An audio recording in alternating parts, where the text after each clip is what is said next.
आणि एकीकडे राज्यामध्ये स्थानिक स्वराज्य संस्थांच्या निवडणुकांची रणधुमाळी सुरू असताना आता चर्चा रंगली आहे ती मराठमोळ्या पंतप्रधानांची।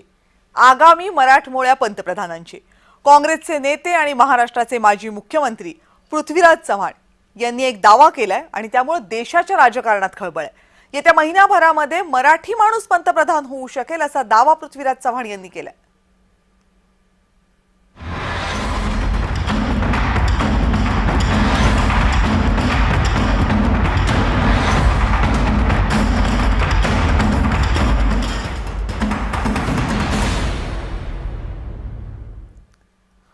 पृथ्वीराज चव्हाण यांनी जो दावा केलेला आहे त्याला पार्श्वभूमी ही फक्त महाराष्ट्रातल्या किंवा देशाच्या राजकारणाची नाहीये, त्याला पार्श्वभूमी ही जागतिक राजकारणाची आणि विशेषतः अमेरिकेतल्या राजकारणाची आहे।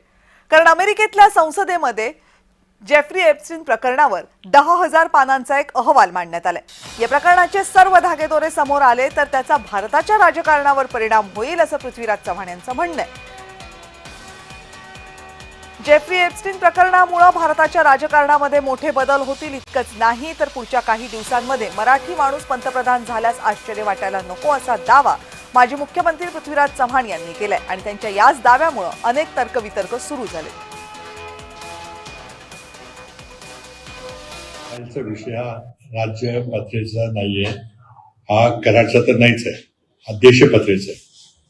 विषय फार गंभीर आहे, त्याचे राजकीय परिणाम फार मोठे गंभीर होणार आहेत। पण कराडला इथं या व्यासपीठावर ते बोलणं उचित नाही। कदाचित तुम्हाला आश्चर्य वाटेल, उद्या देशाचा पंतप्रधान मराठी माणूस होऊ शकेल या महिन्याभरात। आणि ज्या जेफ्री एप्स्टीन अहवालाची सविस्तर माहिती समोर आली तर येत्या काळामध्ये देशाच्या राजकारणामध्ये मोठी घडामोड होईल असं पृथ्वीराज चव्हाण यांनी म्हटलंय।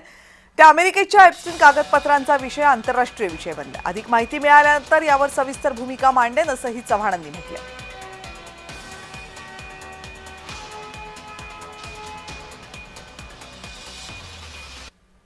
आणि पृथ्वीराज चव्हाण यांनी हा दावा केल्यानंतर देशाचा मराठमोळा पुढचा पंतप्रधान कोण असणार या संदर्भातल्या चर्चाही सुरू झाल्या। राज्यातला कोणता नेता असेल जो देशाचा भावी पंतप्रधान बनू शकतो याचीही चर्चा रंगली।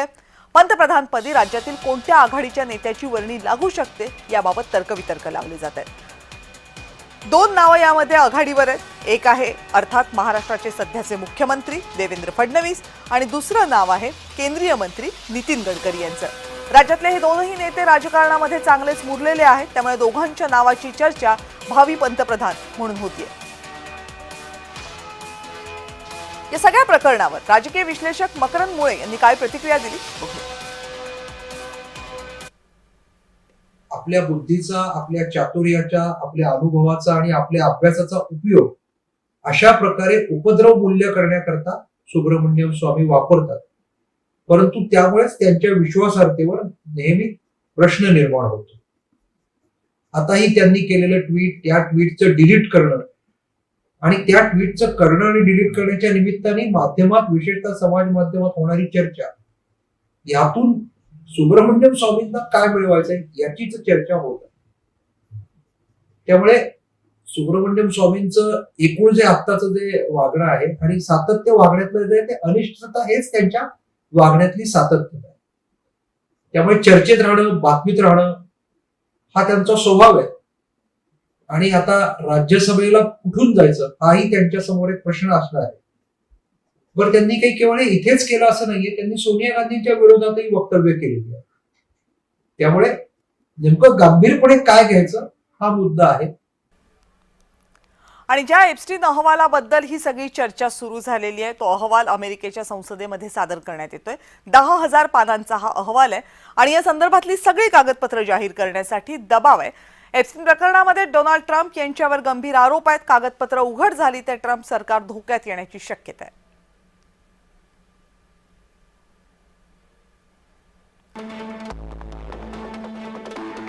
अमेरिकन संसदेमध्ये हा अहवाल सादर होणार आहे आणि यावरून अमेरिकेमध्ये प्रचंड राजकारण सुरू आहे। 10,000 पानांचा हा अहवाल आहे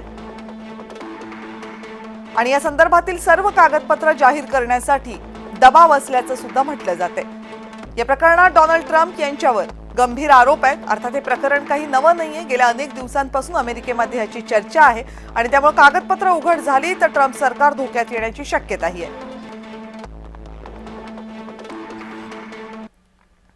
आणि या संदर्भातली सगळी माहिती उघड करण्यासाठी सत्ताधाऱ्यांवर विरोधकांचा दबाव आहे. एप्स्टीन संदर्भातील कागदपत्र जाहीर करण्यासाठी सत्ताधाऱ्यांवर दबाव वाढल्यामुळे हा संघर्ष झाला. फाईल संदर्भात अमेरिकन संसदेमध्ये मांडलेल्या अहवालाला हाऊस स्पीकर माईक जॉन्सन यांनी राजकीय खेळी असल्याचं म्हटलं. या संदर्भातली नावं, मुलाखती आणि तपास रेकॉर्डसह उर्वरित सर्व कागदपत्र जाहीर करण्याची मागणी अमेरिकेच्या संसदेमध्ये वारंवार करण्यात येते. ही कागदपत्र उघड झाली तर ट्रम्प सरकार धोक्यात येईल. इतकंच नाही तर मोदींवरही पायउतार होण्याची वेळ येईल असा दावा करण्यात येतोय. आता ज्या व्यक्तीबद्दल किंवा ज्या व्यक्तीच्या नावानं हा अहवाल सादर होते ती व्यक्ती नेमकी कोण आहे पाहूयात.